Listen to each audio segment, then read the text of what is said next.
공동체 예배에 참여하신 여러분들 환영합니다. 오늘 날씨도 그런데 위기에 대해서 말씀드리기 위해서 죄송합니다. 그러나 사실 위기는 위기이고요. 우리가 감당해야 할 그런 책무를 우리에게 주신 줄 믿습니다.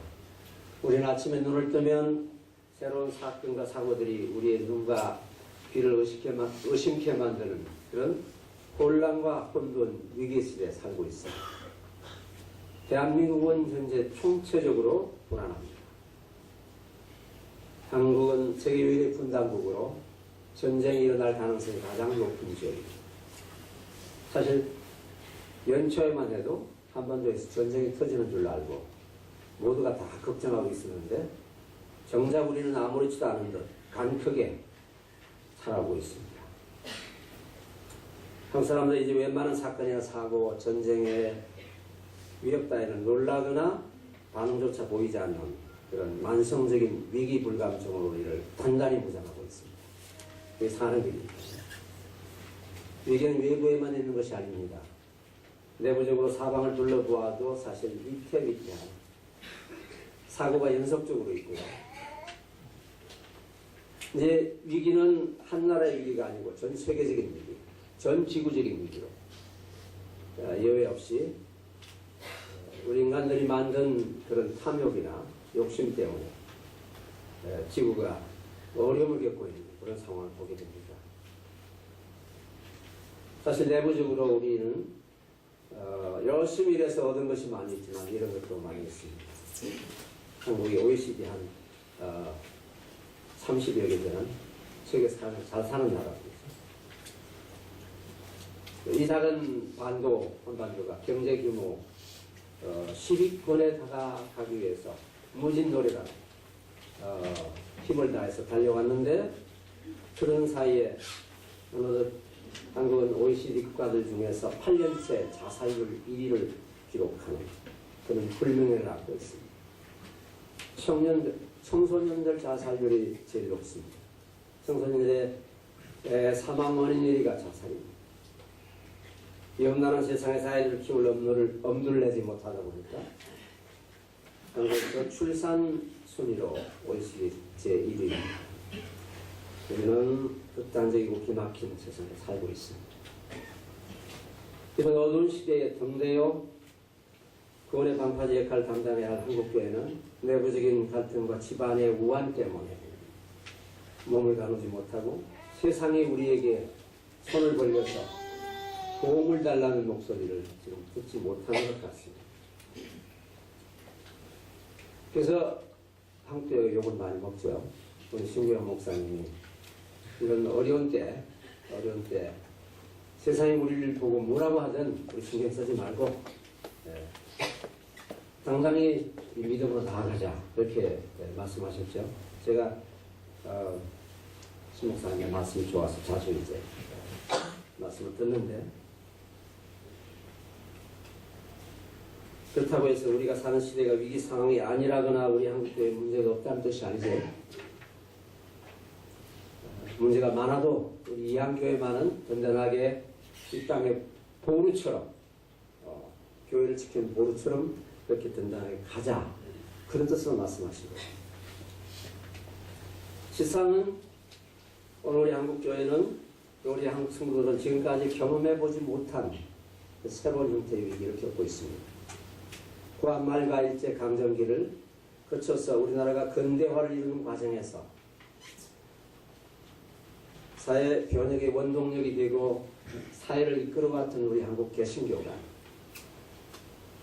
또 그래서 영적인 방파제 노릇을 해왔는데 그렇기 때문에 사실 지난 70년도 80년도에 놀라운 교회 부흥, 복음의 부흥을 경험했습니다.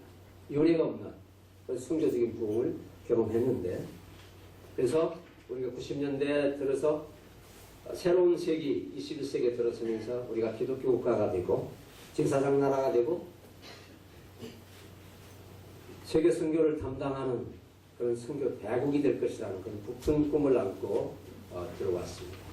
2000년대 중반에 들어서면서 한국교회는 갑자기 돌변한 것 같이 보이는 일반 대중의 돌팔매질과 반기독교 정서 때문에 굉장히 당혹감을 감출 수 없게 됩니다. 우리 한국교회 역사가들은 한국 개신교가 구한말 이후 대중들로부터 이런 지탄과 외면을 받고 있는 현상은 처음이다. 그렇게 진단하고 있습니다. 핍박과 고난, 열악한 환경 속에서도 놀라운 부흥과 성장을 이루은 한국교회가 풍요와 번영의 21세기에 오히려 역설적으로 가장 심각한 위기 상황을 맞게 되었다는 것입니다. 지난주에 우리가 좀 발표를 들었죠. 기독교 윤리실천운동 기윤실이 작년 연말에 사실은 여론조사 기관을 통해 가지고 객관적으로 전국에 있는 1000명의 사람들을 무작위로 이렇게 해서 조사를 했습니다. 근데 이제 심각한 것은 우리 개신교 교회 사회적 신뢰도가 지금 6년째 5점 만점에 3점이 안 되는 2점대를 기록하고 있다. 그렇게 말합니다. 3점이라는 것은 그냥 신뢰도 않고 그저 그렇다. 그런 정도예요. 종교 선호도가 발표되었는데 이 기독교인 가운데 47%는 천주교를, 불교 38%, 개신교는 12.5%를 신뢰한다. 이렇게 이야기하고 있습니다. 비기독교인 교회를 신뢰하지 않는 이유는 은행일치가 안 돼서 그게 제 1위를 차지했다고 합니다. 교회 비리와 부정부패, 타종교에 대한 비판. 사실 온 매스컴이 기독교에 문제가 있는 것을 아주 특달같이 달려들어서 파헤치고 비판하고 부풀리고. 사실은 우리가 호의적인 환경에 살고 있지 않습니다. 굉장히 적대적인, 복음의 적대적인 환경 속에 살고 있는데 우리가 그동안에 착각을 했죠. 세상 사람들이 예수 믿는 사람을 환영하고 우리를 존중하고 우리를 부러워하는 줄 알았어요. 사실 실제로 그렇지 않습니다. 다시 또 우리 상황을 생각해 본다면 최근 이제 미래 전문가들이 한국의 문제, 한국의 장래에 대해서 노령화에 대해서 젊은이들이 줄어들고 한국 사회가 얼마나 급격하게 노령화가 되어서 경제적으로 혹은 사회 구조적으로 어떻게 어려움을 당할 것인가 계속 진단하고 있죠. 한국교회도 사실은 이 세상으로부터 떨어져 있지 않습니다. 결국 가장 먼저 영향을 받는 그런 집단으로 그렇게 분석을 하고 있습니다. 만약 한국교회가 지금과 같은 상태로 나간다면 요셉 외국 총리로 일할 때 7년 풍년을 맞아서 그 이후에 7년 대흉년이 오게 되죠. 앞으로 10년, 20년여간에 한국교회는 지난 시대의 부흥을 기억조차 할 수 없을 만큼 혹독한 그런 시련과 위축을 경험하게 될 것이다. 그렇게 전망하고 있습니다. 그냥 해본 소리가 아니죠. 왜냐하면 한때 전 세계를 복음화하고 복음의 찬란한 영광을 비춰줬던 영국교회, 유럽교회들의 오늘 모습을 보게 되면 바로 불길한 그 그림자, 한국교회의 그림자를 보는 것과 같은 그런 사실 두려움이 있습니다. 그렇다면 이런 위기 속에서 우리가 당하는 이런 어려움 속에서 해결책은 없을 것인가. 그래서 오늘 우리가 본문에서 어떤 영적 비밀을 탐구해 보고자 합니다. 오늘 본문의 배경은 예수님께서 12제자들을 전도하도록 내보내시는 그런 상황입니다. 또 이제 누가복음 10장 3절에서도 같은 말씀이 있는데 갈지어다 내가 너희를 보냄이 어린 양을 이리 가운데로 보낸가 같도다. 이때는 이제 그 배경은 70인 제자들을 둘씩 쫙 쥐어 보내면서 예수님께서 가실 지역을 미리 앞서서 가서 복음을 전하도록 그렇게 하십니다. 본문 말씀의 핵심은 세상을 향해 나가라 라는 사실 선교적인 명령입니다. 그래서 성도들의 삶이 무엇인가? 성도들의 삶이 무엇인가? 세상 속으로 보냄 받은 존재들이다. 이렇게 말씀할 수 있습니다. 사실 오늘 본문을 보면은 어부들이나 세리들, 지금 12제자들은 굉장히 다양한 각양각색의 직업을 가지고 세파 속에 시달리다가 부르심을 받아서 제자가 되었습니다. 이 세상에서 잔뼈가 굵은 이 제자들에게 주님께서 다시 세상을 향해서 가라고 하시는 것은 좀 새삼스럽게 들립니다. 그러나 주님께서 이 새로운 출발점에 서 있는 제자들에게 이 세상을 향해서 나가라고 하신 것은 이미 그들이 전에 세상 속에 살던 그런 가치와 그런 체계와 그런 사고방식, 그런 삶의 형태가 아닌 새로운 가치, 새로운 복음, 세상의 한 부분 같지만은 전혀 그들의 신분과 정체성에 있어서 세상 사람들과 다른 실체를 가지고 나가라는 그런 말씀입니다. 요한복음 20장에 보면은 주님께서 부활하신 후에 제자들은 그 사실을 모른 채 이제 두려워서 방문을 닫고 그리고 모여 있었죠. 그때 호련히 주님께서 그 가운데 나타나셨어요. 그리고 하신 말씀이 너에게 평강이 있을지어다.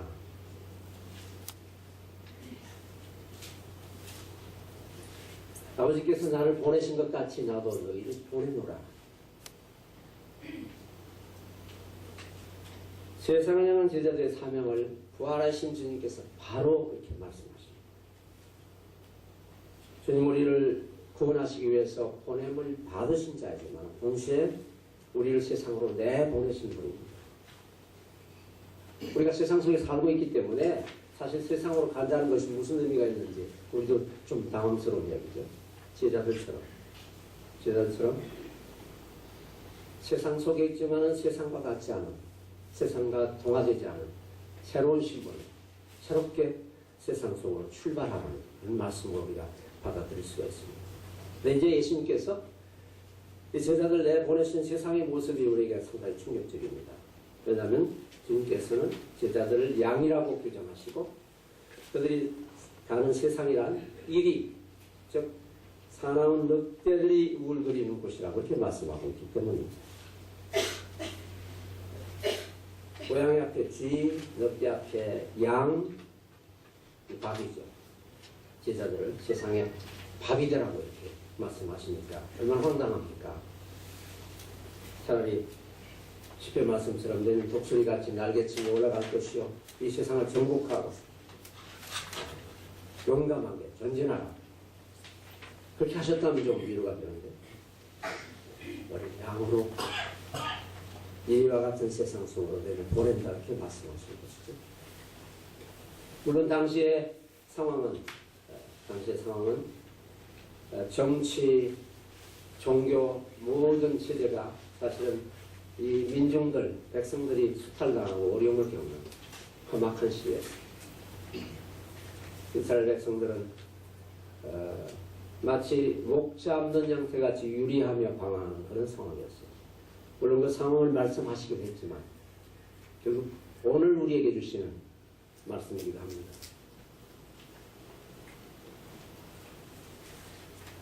그런데 우리에게 떠오르는 이미지 하나 있죠. 양, 어린 양. 만물을 창조하신 이 온 우주의 주인이신 하나님께서 말씀 육신이 우리 가운데 어린 아기로 비천하게 오신 그 모습을 우리가 기억합니다. 그래서 세례 요한은 예수님을 보고 보라 세상 죄를 지고 가는 하나님의 어린 양이로다 라고 그렇게 소개했죠. 세상을 구원하시러 오신 주님께서 어린 양으로 비천한 모습으로 이 세상에 오셨다면, 그렇게 보냄을 받으셨다면 우리를 세상으로 내보낼 때 주님께서 양으로 그렇게 보내시는 것이 그렇게 이상한 일이겠습니까? 그런 면에서 우리 한국교회는 사실 오늘 본문과는 다른 안목으로 다른 생각을 갖고 이 세상을 보았죠.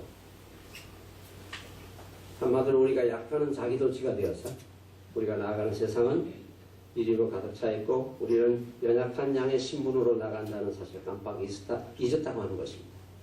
아직도 공중 권세 잡은 자들이 이 땅에서 아직 그의 때가 이르기 전에는 사실은 이 세상을 통치하고 이 세상의 권력을 잡고 있고 그래서 할 수만 있으면 마치 오는 사자와 같이 믿는 자들을 삼키려는 그런 영적인 위기 상황 속에 있다는 것을 사실 한국교회는 잘 몰랐어요. 그동안 우리가 너무 좋은 환경에 살아서 그렇죠. 사실 초대교회 우리 선배들은 핍박과 고난과 고통을 견뎌가면서 믿음을 지킨 그런 전통과 역사를 가지고 있는데 이제 그런 기업들이 점점 사라지면서 풍요와 우리가 누리는 것들이 너무 많아진 이 세상 속에서 마치 이 세상은 우리와 같은 양들로 가득 차 있고 우리를 환영하고 우리를 존중해주고 우리를 높여주는 그래서 우리가 좀 어길만한 그런 상황이 되었다는 것이죠. 사실은 아주 쉽게 말하면 우리가 사기꾼에게 당한 것입니다. 전문 사기꾼은 사탄이 한국 성도들 향해서 요즘 이제 조롱조로 던지는 말이 있다면 이런 거 아니겠습니까? 당황하셨어요? 이런 일이 있을 수 없는데 당황하셨죠. 원래 세상은 우리와 절친 사이가 사실 아니라고 성경 말씀은 미리미리 경고하고 있습니다. 우리가 별로 주의를 안 해서 그렇죠. 요한 1서 2장 15절에 보면 이 세상이나 세상에 있는 것들을 사랑하지 말라. 누구든지 세상을 사랑하면 아버지의 사랑이 그 안에 있지 아니하니. 우리는 세상이 너무 사랑스러운 존재가 되었어요. 요한복음 15장 19절에 너희가 세상에 속하였으면 세상이 자기의 것을 사랑할 것이나 너희는 세상에 속한 자가 아니오 도리어 내가 너희를 세상에서 택하였기 때문에 세상이 너희를 미워하느니라. 세상이 우리를 사랑하는 줄 알았어요? 우리를 흠모하는 줄 알고 그래서 우리가 선택된 사람이라고 생각합니다. 요한일서 3장 13절에 보면 형제들아 세상에 너희를 미워하여도 이상히 여기지 말라. 야고보서 4장에 보면은 세상과 겉된 것이 하나님과 원수됨을 알지 못하느냐. 그런즉 누구든지 세상과 도시 되고자 하는 자는 스스로 하나님과 원수 되는 것입니다. 그렇다고 사실은 믿지 않는 우리 정당 이웃들이 모두 양의 가죽을 쓴 이리와 같다 이렇게 생각할 필요가 없겠죠. 문제는 사탄이 언제라도 믿음이 없는 사람들을 그의 졸개로 사용할 수 있다는 거예요. 우리가 이리들이 우글거리는 세상 속으로 들어가면 세상을 피할 도리는 없습니다. 그래서 사실 사도 바울이 우리의 이런 상황을 알고 이런 말씀을 하셨어요. 고린도전서 5장에 보면은 교회 안에 음행이 있다는 그런 상황을 두고 아주 엄히 경고하면서 그를 내쫓으라 이렇게 하시면서 하신 말씀이에요. 이 말은 이 세상에 음행하는 자들이나 탐하는 자들이나 속여 빼앗는 자들이나 우상 숭배하는 자들을 도무지 사귀지 말라 하는 것이 아니니 만일 그리하려면 너희가 세상 밖으로 나가야 할 것이다.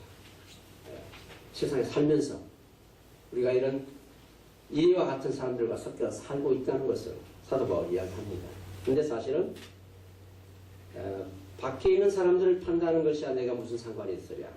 많은 교회 안에 있는 사람들이야 너희가 판단하지 아니하랴. 밖에 있는 사람들은 하나님이 심판하시려니와 이 악한 사람은 너희 중에서 내쫓아라. 교회 안에 문제가 있을 때 분명하게 치리하고 다루라고 이렇게 말씀하신 것입니다. 자, 이런 절대절명의 위기 상황 속으로 전도자들을 파송하시는 주님의 위기관리 대책이 도대체 무엇일까요? 얼른 보면 대책이 없어 보입니다. 근데 이제 본문 말씀을 한번 주의 깊게 살펴보면 먼저 양을 이 가운데로 보낸 분이 누구신가? 거기에 실마리가 있습니다. 내가 너희를 보냄이라는 표현에서 보낸다는 말은 헬라어에서 아포스텔로라는 굉장히 여러 표현이 있는데 보낸다는 표현인데 굉장히 강한 의미를 담고 있습니다. 그 말은 이제 보냄을 받은 자, 그래서 사도 아포스톨로스의 원해지기도 합니다. 내가 에고라는 지금 이 단수 대명사는 내가 너희를 친히 보낸다라는 의미를 가지고 있고 너희를 파송하는 것은 바로 이 나 자신이다. 하나님의 아들 천지를 주관하시고 통치하시는 내가 너희를 나의 메신저 신분권으로 보낸다. 내가 너희를 통해서 일할 것이다. 이 장중한 의미를 내포하고 있다는 것입니다.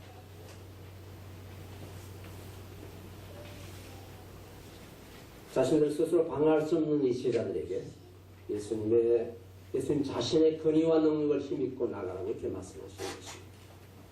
그래서 세상에 보냄을 받는 이미 우리가 세상 속에 있지만 다시 새로운 사명과 목표를 가지고 새로운 복음 전파의 사명을 가지고 우리가 나아갈 때에 그때 우리는 참 목자 되신 주님만 바라보고 믿음 하나 가지고 세상으로 나아가는 것입니다. 그동안 우리가 가진 것이 너무 많았어요. 그래서 오직 목자 되신 주님만 바라보고 나아갈 믿음은 있어도 좋고 없어도 좋은 조건으로 부대적인 조건으로 우리가 능력이 너무 많아지고 너무 힘이 세졌다는 것이 한국교회가 이 말씀이 이 약속에 되지 않은 것은 요한복음 10장 11절에 보면 나는 선한 목자라 선한 목자는 양들을 위해 목숨을 뺀다. 양들을 위하여 목숨을 버리시기까지 양들을 사랑하시오. 내가 온 것은 양으로 생명을 얻게 하고 더 풍성히 얻게 하려는 것이다. 우리가 세상에서 풍성히 얻는 것이 아니라 그리스도 안에서 목자 안에서 이 풍성함을 누릴 수 있어야 하는데 사실 이게 얼마나 위로가 되는 말씀입니까? 그래서 1차적으로 위기를 극복하는 비밀은 바로 주님의 이 명령 속에 포함되어 있습니다. 가라 내가 너희를 보내는 것이 양을 이리 가운데 보내는 것과 같을지라도 너는 두려워하지 말라. 내가 목자로 너희들과 함께 가고 따라가고 내가 함께 있을 것이다.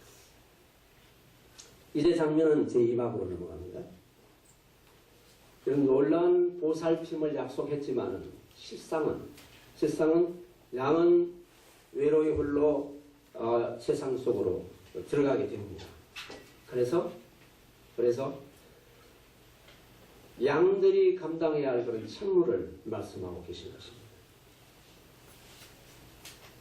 우리를 기계로 만들지 않고 로봇으로 만들지 않고 자유의지를 주시고 하나님의 은혜에 감사하도록 그래서 마음껏 우리가 가진 것들을 통해서 하나님께 영광을 올려드리도록 그렇게 특별한 사람들로 만드신 주님께서 이제 우리가 감당할 책무도 알려주시는 것입니다. 이제 어떤 상황이 전개되고 있습니까? 홀로 가야 합니다. 그래서 여러분들이 매주일 나와서 말씀 듣고 또 교제 모임하고 끊임없이 교회 공동체, 예배 공동체 안에서 같이 지나고 힘을 얻지만은 그럼에도 불구하고 외로울 때가 너무 많죠. 홀로인 거죠. 주님은 너무 멀리 계시고 그래서 이 나의 고통이나 아픔을 나 혼자만 감당하는 것 같은 이 세상에서 외톨이가 된 것 같은 그런 느낌을 가질 때가 얼마나 많이 있습니까?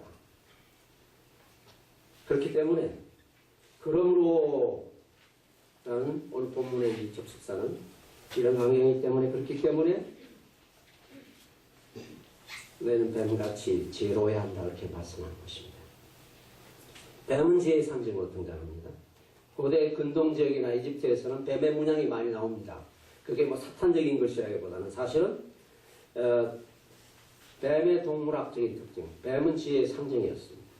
주님께서도 여기서 영적으로 사탄을 의미하는 것이 아니라 하나님께서 지으신 동물 중에서 가장 기민하고 가장 영민하고 사태를 가장 신속하게 판단해서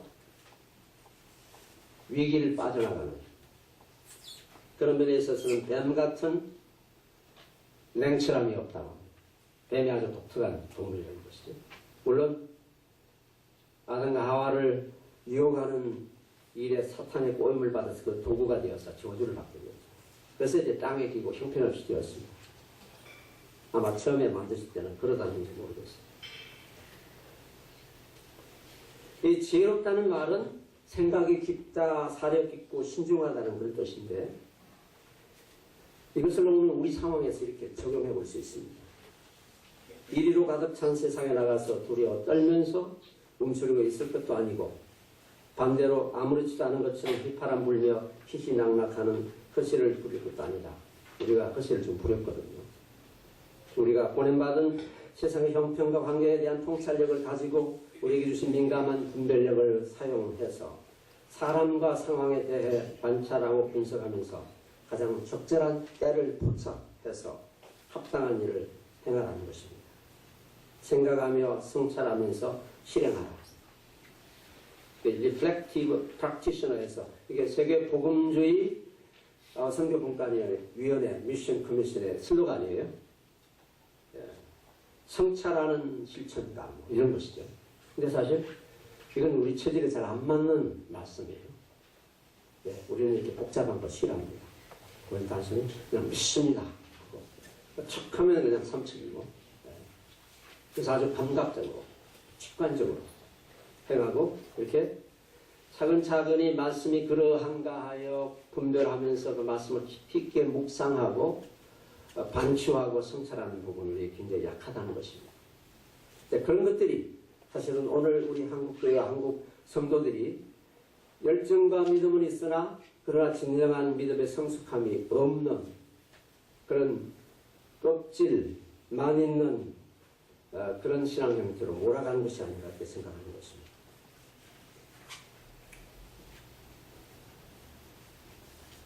신중하고 냉철하게 지식과 열정이 성령의 역사와 냉철한 지혜가 우리에게 동시에 필요하다는 것입니다.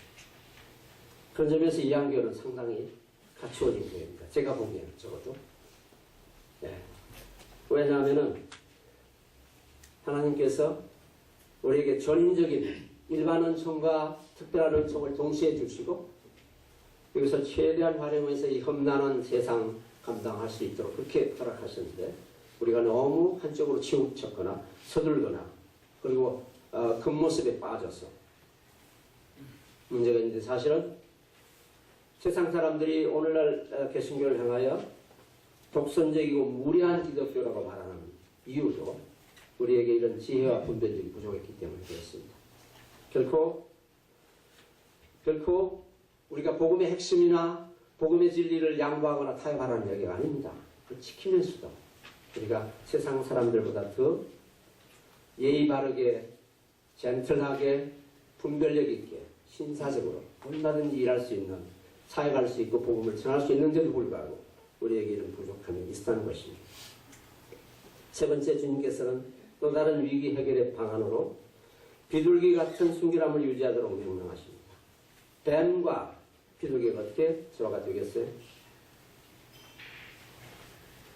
뱀 같은 지혜와 기민함이 결코 악과 타협하는 그런 방편이 되어서는 안 된다는 것입니다. 사도 바울이 빌립보서 2장 15절에 이렇게 말씀하고 있습니다.